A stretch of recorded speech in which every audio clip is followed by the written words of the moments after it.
3 August ছিল আমার 6 নম্বর exam. আর আমার এক্সামের কেন্দ্র পড়েছিল হচ্ছে শাহ মোস্তফা কলেজ, যেহেতু মহিলা কলেজে হচ্ছে পরীক্ষা দিচ্ছিলাম, বাট একদিনের জন্য ওই কলেজে পড়েছিল। তো আমি আসলে কুলাউড়া থেকে হচ্ছে মৌলভীবাজার চলে আসি, তারপর সিট খুঁজে হচ্ছে ক্লাসরুমে চলে আসি। অনেকে বলতে পারেন যে ফোন নিয়ে আসছি, আসলে আমাদের পরীক্ষা শুরুর আগে ফোনটা হচ্ছে গিয়ে মানে সবার ফোন স্যাররা জমা নিয়ে নেয়।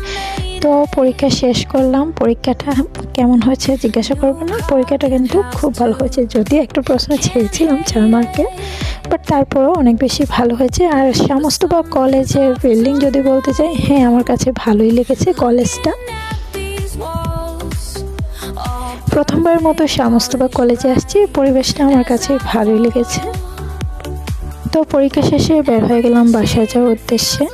তো রিক্সার আমি কিন্তু হুডে যে কি বলে উপরের সিটে আর কি বসছিলাম, কারণ বাবা